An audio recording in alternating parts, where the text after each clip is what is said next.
इस शिविर में कुछ बातों को लिया गया है जो कि प्रारंभिक रूप से हैं, मूलभूत हैं, और आगे की बातें और आगे हो सकती हैं, क्योंकि आत्ममंथन के बहुत सारे विषय हैं, बहुत सारे विषय, उनमें से कुछ को यहां पर इस शिविर के काल में चयन किया गया। तो प्रमाण दीजिए। जो ये बात है ये लगभग आप सबकी सहमति में मान के चलता हूं। किसी को कुछ कहना हो तो बोल सकते हैं कि हम आत्ममंथन करते हैं, हम सब चाहते हैं और ये हमारे लिए आवश्यक है, और हम अपने पे आत्मविश्वास रख के चलें, दूसरों के ऊपर चलें, दोनों आवश्यक हैं, लेकिन फिर भी मुख्यता किसकी रहेगी? एक वेद मंत्र हमारे सामने है यजुर्वेद का, स्वयं वाजिस तन्वम कल्पयस्व, स्वयं यजस्व, स्वयं जुषस्व, महिमा ते अन्येन न सन्नशे। वाजिन जो शक्तिशाली है, समर्थ है, जिज्ञासु है, उसके लिए संकेत दिया कि स्वयं तन्वम कल्पयस्व, अपने शरीर को, अपनी सामर्थ्य को स्वयं बढ़ाओ, या स्वयं के ऊपर जोर है। अपनी सामर्थ्य हम सब बढ़ाना चाहते हैं, इसमें कोई उपदेश की बात नहीं है, बढ़ाना चाहिए, लगभग सब हमारे मन में रहती है, लेकिन यहां जोर दिया जा रहा है स्वयं, स्वयं करे, स्वयं यजस्व, स्वयं अच्छे कर्मों को करे, विद्वानों के पास जाए, सीखे, अपनी तरफ से प्रयत्न करना, स्वयं यजस्व, और स्वयं जुषस्व, फिर उसका सेवन भी स्वयं करे, आचरण करे, उसको अपने अंदर लाए, प्रयत्न करे, स्वयं के ऊपर अधिक केंद्रित है। ऐसा क्यों? जिससे कि अन्येन ते महिमा न सन्नशे, अन्यों के द्वारा तेरी महिमा, तेरी मतलब हमारी स्वयं की, व्यक्ति की, उस महिमा को, महत्व को, जो हमारी सामर्थ्य, शक्ति, स्वाभिमान है, अपना जो शुद्ध रूप है, वो दूसरे के द्वारा नष्ट या बाधित न किया जा सके। तो दूसरे हमारा सहयोग करते हैं, उस सहयोग करने में बहुत से छल कपट भी कर देते हैं, लेकिन अपने को अपना उत्तरदायित्व स्वयं लेना ही है, दूसरों की सहायता भी अवश्य लेनी है। ये भी विषय आगे आएगा कि क्या हम अपने आधार पे ही केवल चल सकते हैं, लेकिन फिर भी हमें अपने पर केंद्रित रख के सारा उत्तरदायित्व लेके करना चाहिए। अगला, अब समाज में क्या व्यवस्था है, हमें ये मन में आता है बहुतों को कि भाई हम मंथन करेंगे, हम ठीक निर्णय पे पहुंच सकते हैं नहीं पहुंच सकते हैं, इस पे ही अपने आप पे प्रश्न चिन्ह लगा रहता है बहुतों के मन में कि भाई हो सकता है मैं गलत कर लूं, क्योंकि हम गलत निर्णय करते भी रहते हैं। तो देखिए वेद में क्या लिखा हुआ है कि दृष्टवा रूपे व्याकरोत सत्यानृते प्रजापति, प्रजापति परमात्मा ने सबको देख करके दो रूपों में, सत्य और असत्य, सत्य और अनृत को अलग अलग किया है, भेद कर रखा है, घुले मिले नहीं है वो। हमें ये प्रतीत हो ये सत्य भी है, असत्य भी है, घुला मिला है, ऐसा नहीं, वो अलग अलग किया हुआ है। सत्य की अलग बात है और असत्य की अलग बात है, हम भेद कर सकते हैं। और क्या कर रखा है परमात्मा ने? अश्रद्धाम अनृते अदधात, अनृत में यानी असत्य में अश्रद्धा डाल रखी है, अप्रीति डाल रखी है। जो अनृत होगा उसके प्रति हमारी अप्रीति होगी। जैसे ही हमें पता लग गया कि ये गलत है, हम उससे प्रीति नहीं कर सकते, अलग हट जाएंगे। और श्रद्धाम सत्य प्रजापति, जो सत्य है उसमें हमारी श्रद्धा यानी प्रीति, लगाव, वो है, सत्य जानते ही हम उसकी तरफ झुकते हैं। ये हम सबका स्वभाव है, ये व्यवस्था ही ऐसी है। लेकिन ये सत्य होते हुए भी हमारे मन में आता है कि जब सभी ऐसे हैं तो सब सत्य तक क्यों नहीं पहुंच जाते? अपना मंथन करके सब सत्य पे पहुंच सकते हैं। श्रद्धा अश्रद्धा डाल रखी है, असत्य में अश्रद्धा, सत्य में श्रद्धा, तो हम पहुंच क्यों नहीं जाते हैं? लेकिन ऐसा देखा तो नहीं जाता है। सत्यात प्रकाश की भूमिका में महर्षि दयानंद का एक वचन मिलता है। क्या लिखा है? मनुष्य का आत्मा सत्यासत्य का जानने वाला है, तथापि अपने प्रयोजन की सिद्धि, हठ, दुराग्रह और अविद्यादि दोषों से सत्य को छोड़ असत्य में झुक जाता है। तो प्रारंभ में लिखा है मनुष्य का आत्मा। आत्मा तो सब में है, अन्य जीवों में भी है, सब समान है, आत्मा की दृष्टि से सब समान है। लेकिन मनुष्य का आत्मा का मतलब है इस मनुष्य शरीर में जो आत्मा आया है, इस मनुष्य शरीर में दूसरी आत्माएं भी आती हैं, जो अन्य शरीरों में है वो भी आती हैं। मनुष्य शरीर में जो आत्मा आई है, तो आत्मा का अपना स्वरूप जैसा समान है वो होते हुए भी ये मनुष्य शरीर की विशेषता है कि जो मनुष्य का आत्मा है वो सत्य असत्य का जानने वाला है। अब अगर इस वाक्य का हम ये अर्थ लें कि सभी सत्य और असत्य को जानते हैं, तो फिर क्या पढ़ना और क्या सुनना और क्यों ये शिविर करना? ये सभी मनुष्य की आत्मा सत्य असत्य को जानती है। तो इसका तात्पर्य दूसरे ढंग से लेंगे कि जितना हमने जाना है उसमें सत्य क्या है असत्य क्या है, ये जो निर्णय करने की क्षमता है ये हर मानव में है।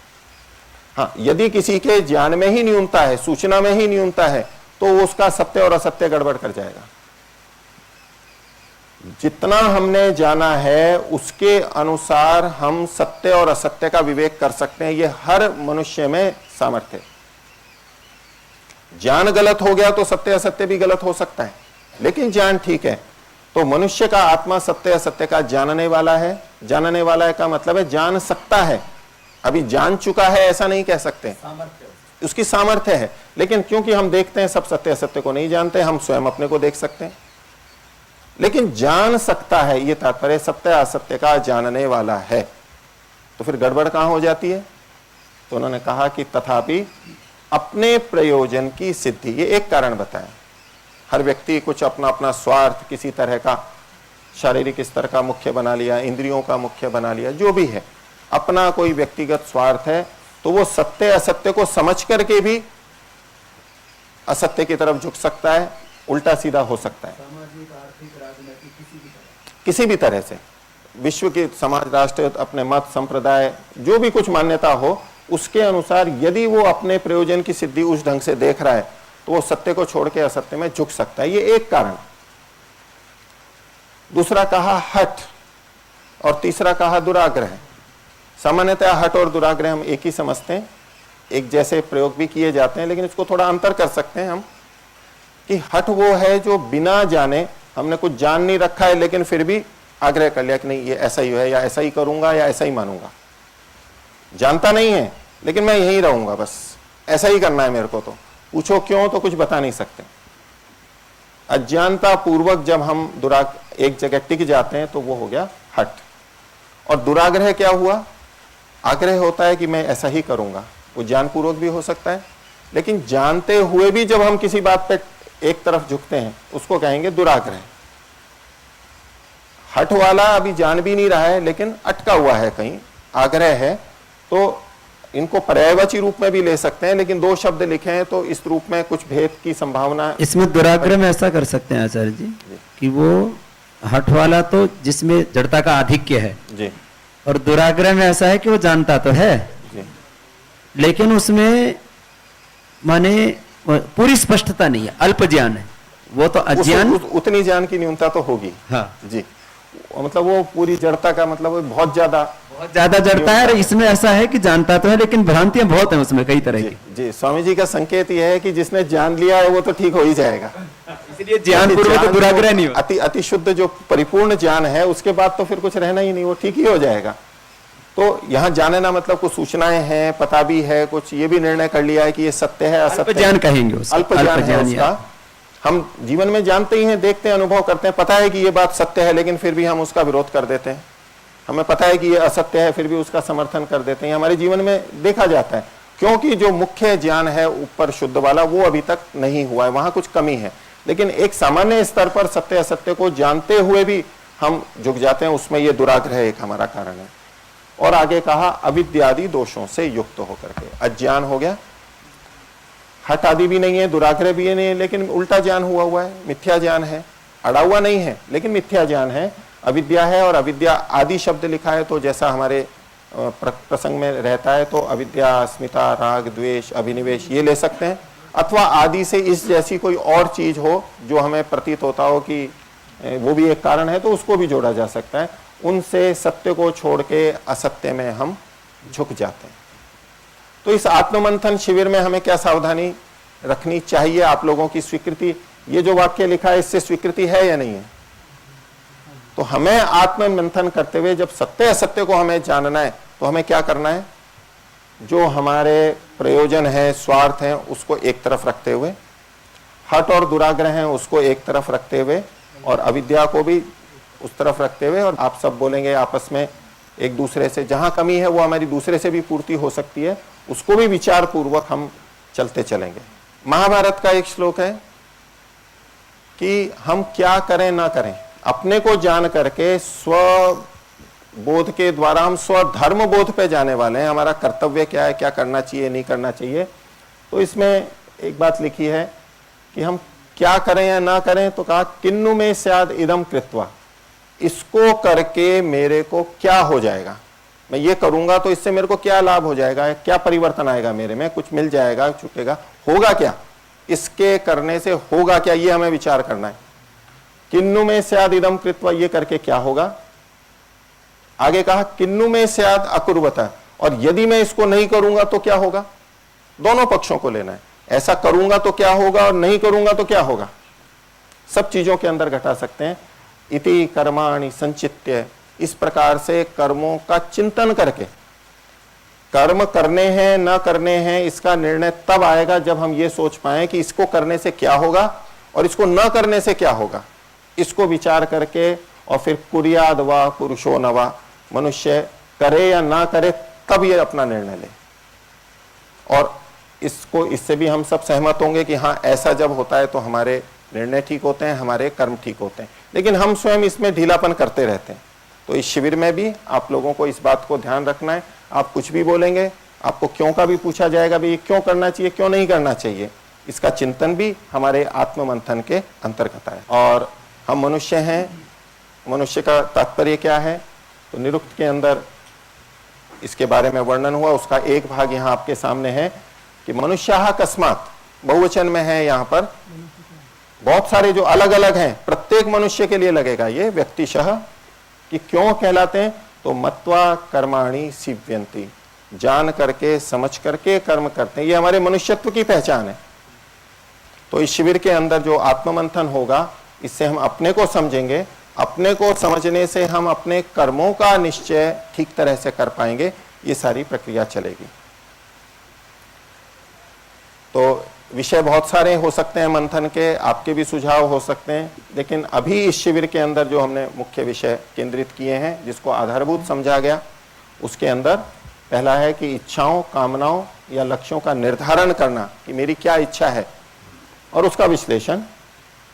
अगला बिंदु, इन इच्छाओं के बनने का आधार क्या है, क्यों बनती हैं ये इच्छाएं, किसी में कोई इच्छा, किसी में कोई इच्छा क्यों होती है, सही निर्णय लेने की प्रक्रिया क्या है, आप ही लोग बताएंगे, आप लोग ही विचार करेंगे। फिर है कर्म में स्वतंत्रता और परतंत्रता, कितनी स्वतंत्रता हो, कितनी परतंत्रता हो, केवल स्वतंत्रता हो, ये एक अलग बिंदु रहेगा। फिर अगला है दंड एवं न्याय व्यवस्था। फिर है मानव मानव का परस्पर व्यवहार कैसा हो, इसके अंतर्गत मानव भी आएगा, परिवार आएगा, राष्ट्र आएगा, विश्व आएगा, इनसे संबंधित बातें यहाँ पर विस्तार से आएंगी। फिर सत्य और असत्य का, कि आखिर सत्य क्या है, असत्य क्या है, कैसे हम उसमें अच्छी तरह कर सकते हैं। पर्यावरण के बारे में एक सत्र रहेगा, पर्यावरण सामंजस्य। और फिर हम सब प्रगति चाहते हैं तो बाधाएं कहाँ हैं, प्रगति के उपाय क्या हो सकते हैं, उस पर चर्चा होगी। और इतना सब करने के बाद जो हमारी समस्याएं फिर भी बचती हैं, हम स्वयं सुलझाएंगे अपने आप। जिसकी जो समस्या है उनको यहाँ बताई हुई प्रक्रिया को, जो कि आप सब सहमत होते हुए चलेंगे, आप लोगों की जो स्वीकार्यता होगी उसके अनुसार अपनी जिसकी जो समस्या है उसको समाधान का, और जिनका नहीं हुआ है तो यहाँ बोलेंगे, आपस में ही हम समाधान करेंगे।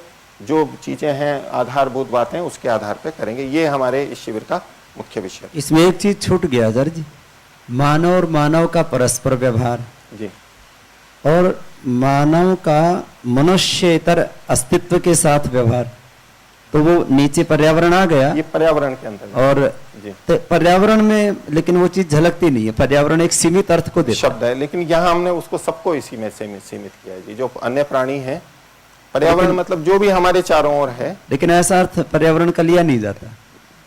ये उस पशु पक्षियों को उसमें ले लेंगे, ये सत्र शत्रुंजय जी लेंगे।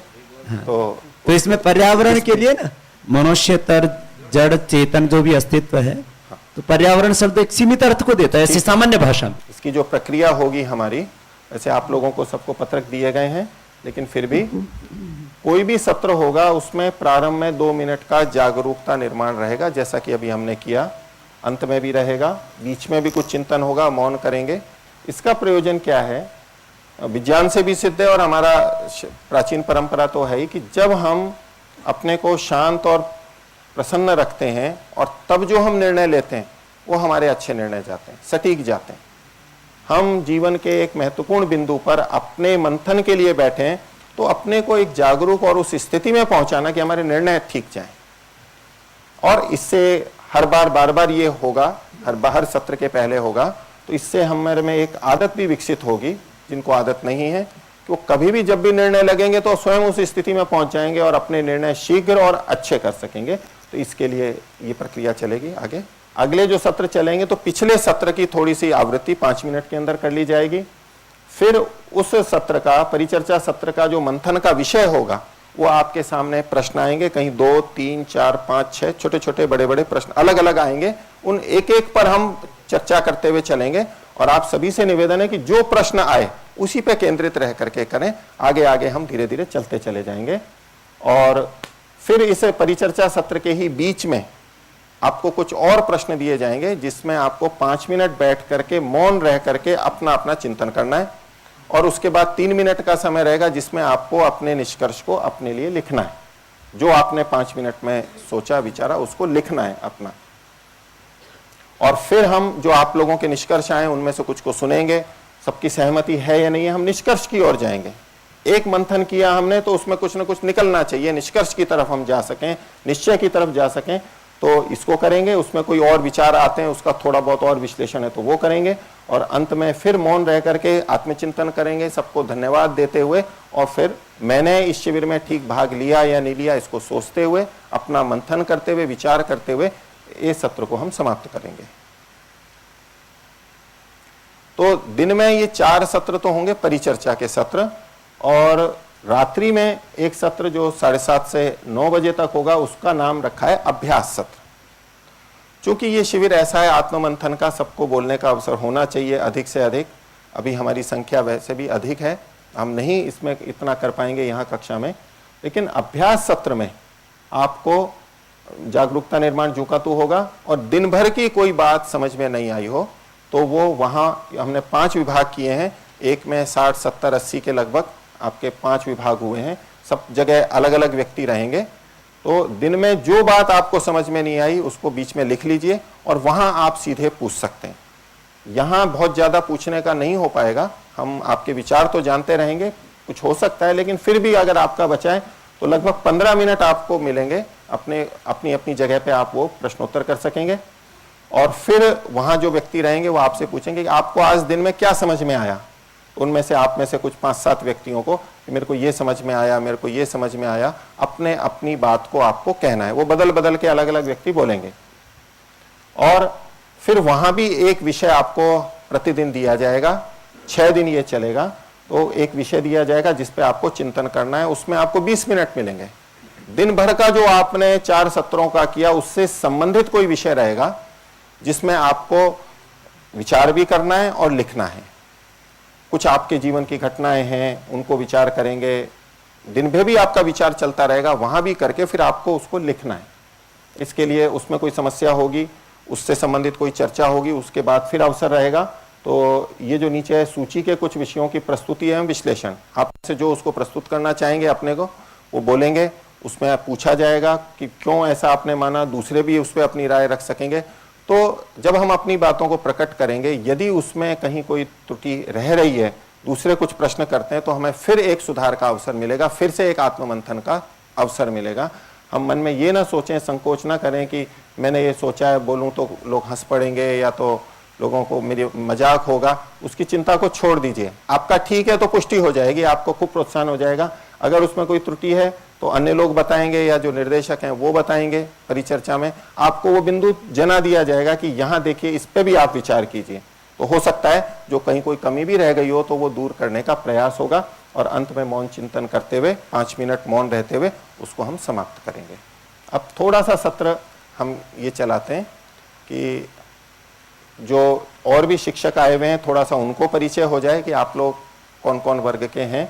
सामूहिक रूप से ये कथन होगा और जो आपके शिक्षक वर्ग हैं, जो शिक्षक ना कहें, आपका जो सहयोग करेंगे साथ में रहेंगे, उनका आपको परिचय हो जाए। और हमारे यहाँ जो और कुछ मुख्य विद्वान सन्यासी आदि आए हुए हैं, थोड़ा उनका आपको परिचय मिल जाए और आप सबका परिचय उनको भी हो जाए। जो 25-30 व्यक्ति हमारे विशिष्ट व्यक्ति आए हुए हैं उनको भी थोड़ा आपका सामान्य परिचय हो जाए, तो उसके लिए मैं आमंत्रित करता हूँ। संदीप जी आएंगे बाद में। तो सबसे पहले एक तो मैं ही हूँ, मेरा नाम सत्यजीत आर्य, अजमेर ऋषि उद्यान में मैं रहता हूँ और शैक्षणिक योग्यता में आयुर्वेद में स्नातकोत्तर अध्ययन, फिर दर्शनों का गुरु जी के चरणों में सानिध्य से व्याकरण आदि महाभाष्य का अभी निरुक्त भी यहाँ पर किया और भी बहुत सारे गुरुजनों से सीखते हुए थोड़ा थोड़ा ऐसा। और कार्य में मुख्य तो शिक्षण का कार्य करता हूँ, पढ़ाने का, और कुछ संस्था से संबंधित होता है तो व्यवस्था, कुछ लेखन, योग शिविर इत्यादि, ये मेरा कार्य है। और मैं लगभग इसमें आपके 28 सत्र हैं दिन के परिचर्चा सत्र, तो 18 सत्रों को मैं आपके सामने रखूंगा और बाकी के 10 सत्र शत्रुंजय जी रखेंगे। तो मैं अगले परिचय के लिए शत्रुंजय जी को आमंत्रित करता हूँ। नमस्ते, मेरा नाम शत्रुंजय है और मैं वर्तमान में हैदराबाद में रहता हूँ। कंप्यूटर क्षेत्र में पढ़ाता हूँ, अनुसंधान इत्यादि कार्य मेरा है। शैक्षणिक योग्यता मैंने BTech electronics communication, masters MS और उसके बाद अभी पीएचडी का क्रिया चल रही है। और उसके अतिरिक्त कुछ प्रोफेशनल ट्रेनिंग इत्यादि हमारे क्षेत्र में होती रहती हैं, तो वो धीरे धीरे करता जाता हूँ। इसके साथ प्राचीन शास्त्रों के अध्ययन के लिए आचार्य सत्यजीत जी इत्यादि और रोजड़ में उन सहयोग आचार्यों के सहयोग से कुछ दर्शनों का अध्ययन किया है, कुछ जानने का प्रयास किया है। और वर्तमान में जो मेरा अध्यापन और रिसर्च का विषय रहता है वो कंप्यूटर नेटवर्क्स, जो आप इंटरनेट इत्यादि का प्रयोग करते हैं, इंटरनेट पे जो सुरक्षा इत्यादि है, इंफॉर्मेशन सिक्योरिटी, और इंटरनेट पे कुछ जब गड़बड़ की जाती है तो कैसे हम पहुंचते हैं जिसने कि कुछ मालिशियस कोड भेजा है या हैकिंग किया है इत्यादि, उस क्षेत्र में, उसको हम नेटवर्क फॉरेंसिक्स कहते हैं, उस क्षेत्र में मेरा अनुसंधान चलता है। इसके साथ मानव मूल्यों पे वहाँ पे IIIT हैदराबाद में काफ़ी प्रयास होता है, तो उस विषय में भी मेरा कुछ प्रयास रहता है। समय समय पे जब भी संभावना होती है वहाँ पे IIIT आधुनिक विश्वविद्यालय में दर्शन इत्यादि को ये परिचय के रूप में कुछ कोर्सेस हम चलाते हैं, क्योंकि प्रोफेशनल जो इंस्टीट्यूट होते हैं उसमें कुछ अन्य कोर्स भी होते हैं मैनेजमेंट के इत्यादि, तो ह्यूमैनिटीज़ के कुछ कोर्स होते हैं, उसमें मैं एक दर्शन का परिचय इत्यादि एक कोर्स चलता है, उसमें कुछ प्रयास कभी कभी करते हैं। तो ये मेरा परिचय है। धन्यवाद। तो अब इस सत्र के समापन में, जैसा कि हम सभी सत्रों के अंदर करेंगे, 2 मिनट के लिए हम मौन बैठेंगे। तो सीधे बैठ करके नेत्रों को बंद कर लीजिए, मन को श्वास पर केंद्रित करें। 2-3 गहरे लंबे श्वास। इस सत्र में मैंने क्या समझा, क्या पाया, इससे मेरे जीवन की किन समस्याओं की तरफ संकेत होता है, इससे मेरे सुख शांति में किस प्रकार कुछ वृद्धि हो सकती है।